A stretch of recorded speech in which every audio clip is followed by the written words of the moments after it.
이외에도 이재명 민주당 대표가 이제 당내 그런 불만을 잠재우기 위해서 당직 개편을 앞둔 것으로 알려졌습니다. 장윤주 변호사님, 어느 정도의 인적 쇄신이 예상되시나요? 일단 지명직 최고위원인 임선숙 최고위원이 이미 사의를 밝혔고요. 그 네. 부분이 다 수리가 됐기 때문에 아마 지명직 최고위원 자리가 일단 한 분은 교체될 것으로 보입니다. 그리고 전략기획위원장 자리도 아마 교체가 될 것으로 보이고요. 특히 대변인단도 교체가 어느 정도 예상돼 있기 때문에 생각보다는 중폭의 또 인적 쇄신이 있을 것이라고 예상할 수 있을 것 같습니다. 특히 이제 그 이재명 대표의 측근이라고 알려져 있는 뭐 7인의 소속이나 뭐 철험의 의원님들 같은 경우에도 지금 사의를 표명하신 분들이 계시기 때문에요. 그분들이 그 자리가 공석이 됐을 때 어떤 분들로 또 채워지게 되는지도 또 중요한 메시지가 될 것 같습니다. 그러나 가장 중요한 것은 지금 이런 인적 쇄신을 하는 것에 어떤 의도라든지 메시지입니다. 이런 메시지가 당원들이나 국민들께 아무런 울림이 없다면 사실 인적 쇄신을 100번 한들 무슨 소용이 있겠습니까? 단순히 비명계를 달래고 자리를 나눠 먹는 식으로 보이는 것이 아니라 이 인적 쇄신 자체가 민주당이 반성과 혁신을 통해서 무언가 다른 것을 도모하고 있다는 것을 국민들께 보여드리고 그리고 어떤 울림으로 다가갈지 그 메시지를 좀 담아야 되기 때문에 단순히 어떤 자리에 누가 오고 누가 교체되고 이런 것보다는 저는 이 인적 쇄신을 관통하는 큰 메시지를 그리고 대표와 지도부가 국민들께 던질 수 있기를 그렇게 좀 바라고 있습니다. 네, 사실 차기 총선에서 이 공천 실무를 담당하는 사무총장은 유임될 거다 이런 관측들이 나오고 있는데 사실상 친명계에서 차기 총선에서 주도권은 놓지 않겠다 이런 해석이 또 나오고 있거든요. 어떻게 이걸로 비명계의 반발이 잠재울 수 있다고 보십니까? 저는 이제 그 인적 쇄신하려면요. 최소한 이게 가장 좋은 거는 이재명 대표가 물러나는 거. 이게 인적 쇄신이고요. 아니면 이게 최소한 사무총장 조정식 이분이라도 이게 바꿔야지 인적 쇄신이지. 나머지 자리들이 무슨 의미가 있습니까? 예를 들어 이제 호남 몫의 뭐 최고위원 임선숙 바꾸는데 국민들이 임선숙 위원을 얼마나 압니까? 이분을 이렇게 손갑석으로 바꾼 데서 뭐가 달라집니까? 변하는 게 하나도 없잖아요. 가장 중요한 게 그 정당에는 공천입니다. 그럼 이게 공천의 실무는 사무총장이 실무자예요. 이걸 바꾸지 않는 이상은 반 이재명 측에서 저는 도저히 수긍할 수 없다. 이렇게 그 평가가 되고요. 그리고 이제 뭐 지금 이게 눈 가리고 아웅하는 인사 개편이지 제대로 이게 그 핵심 공천 라인 이 부분을 이게 바꿔야만 저는 인정받을 수 있다 이렇게 봅니다. 네, 지금 현재 다양한 교체 명단이 지금 떠오르고 있는데 지금 다음에 영상으로 보여드릴 이분도 교체 대상에 포함된 것으로 전해지고 있습니다. 먼저 영상 보고 오시죠. 전해철 의원께서는 어제 당무위원회에서 몇 가지 말씀을 하신 뒤에 기권을 하고 당무위원회에서 퇴장을 하셨습니다. 전해철 의원이 그 전에 소집 절차에 대해서 말씀을 하신 거기 때문에 저는 반대가 없이 통과가 됐다. 그렇게 표현을 한 겁니다. 네, 청담동 술자리 의혹을 제기했다가 허위 주장으로 논란이 됐고 또 이 대표와 면담한 이유 대사의 발언을 왜곡해서 전달했다가 사과하는 등 구설이 있었죠.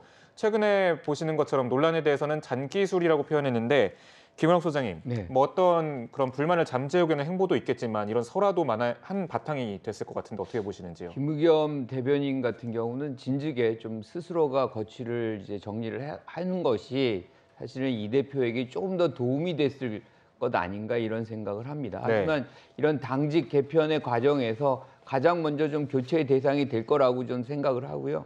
중요한 거는 지금 사무총장이잖아요. 비명계에서 사무총장을 꼭 바꿔라 뭐 이렇게 요구를 하는 것 같은데 결국에 공천의 과정에서 가장 영향력을 많이 행사하는 게 사무총장이기 때문에 이 부분을 이제 비명계 또는 반명계로 해달라는 건데 이런 식이 되면 결국에는 나눠 먹자는 거거든요. 그러면 국민들이 그런 어떤 당직을 나눠 먹는 그런 부분에 대해서 얼마나 보상을 할까 민주당에게. 네. 저는 매우 회의적으로 봅니다. 지금 장현주 변호사 말씀하셨지만 가장 중요한 거는 인적 쇄신의 메시지가 있어야 되거든요. 왜 해야 되며 어떤 방향으로 우리가 인적 구성원을 가져갈 것이다. 그래서 어떤 당의 모습을 이끌어갈 것이다라는 그런 부분을 줘야지 비전이 되고 희망을 주면서 총선에서의 어떤 힘을 모아질 수 있는 것이지 여기서 그냥 단지 비명계가 요구하니까 뭐 이런 식은 좀 국민들의 호응을 받기가 어렵겠다 이렇게 생각합니다. 네, 장현주 변호사님, 지금 이재명 대표의 거취를 둘러싸고 논란이 좀 계속될 것 같은 분위기인데 앞으로 또 재판이 일주일에 두세 번 열릴 수 있다 이런 관측도 나오고 있습니다. 어떻게 좀 당직 유지가 가능하다고 보십니까? 일단 그 부분은 좀 별개로 봐야 될 것 같아요. 일단 그 정치적으로 봤을 때 과연 이재명 대표가 뭐 당직 유지가 현실적으로 가능하냐 이런 문제는 사실 당원들과 국민들이 판단하실 문제다라고 저는 생각하고요. 사실 법적으로만 봤을 때는 당직을 수행하고 당대표직을 수행하는 데는 뭐 법리상 또는 당원 당규상 지금 현재 문제는 없는 상태입니다. 다만 현실적으로 재판 과정이 지금 앞으로 굉장히 집중 심리로 진행이 될 것으로 보이긴 하고 그리고 대장동 건과 관련해서도 최근에 이제 불구속 상태로 기소가 되었기 때문에 그 재판도 뭐 이제 이르면 이제 뭐 몇 개월 내에 또 이제 정식 재판이 열리면 또 이재명 대표가 뭐 직접 출석을 해야 되는 경우도 생길 것으로 보입니다. 그리고 검찰 수사도 뭐 쌍방울 건이라든지 여러 가지가 또 소환 조사가 될 가능성도 있기 때문에 여러 가지로 뭐 법정에서 그리고 이제 검찰청 앞에서 이재명 대표가 인터뷰를 하는 일들이 잦아질 수 있다라는 것은 현실적인 문제로 보입니다. 그러나 그것과는 별개로 이재명 대표가 전당대회에서 압도적인 지지율로 당선된 당대표이기 때문에 일단 수사를 받고 재판을 받는다는 것만으로 뭐 당대표직을 수행하기 어렵다라고 보기는 현실적으로는 어렵다고 보겠습니다. 네, 이재명 민주당 대표 관련해서 좀 네. 부정차적인 뭐 추가적인 말씀 네. 있으신지요? 그러니까 지금 당직 개편이든 아니면 인적 쇄신이든 이재명 대표가 물러나지 않는다라면 아무 의미가 없다라고 보여집니다. 왜냐하면 지금 대선 이후에 이재명 대표가 민주당과 관련된 모든 뉴스에 지금 블랙홀처럼 돼 있습니다. 뭐 대장동 사건뿐만 아니라 쌍방울 의혹 사건도 있고 앞으로 지금 체포동의안이 어떤 게 더 올지 그러니까 민주당이 제1야당 더더군다나 과반이 넘는 이 가장 거대 정당으로서 정치의 중심에 서야 되는데 그 당대표가 가장 이 사법 리스크에 많이 노출되어 있는 이재명 대표이다 보니까 이재명 대표를 옹호하기 위해서 민주당이 동원되고 있다. 이런 인식에서 지금 그런 프레임에서 좀처럼 벗어나지 못하고 있고요. 또 이재명 대표가 당대표를 유지하는 한 그런 사법 리스크가 새로운 뉴스거리로 계속 국민과 이 민주당 당원에게 제공될 수밖에 없기 때문에 정말 민주당을 사랑하고 또 한국 정치를 올바르게 복원시켜야겠다. 지금은 결단에 이재명 대표가 결단을 해야 될 시기라고 보여집니다.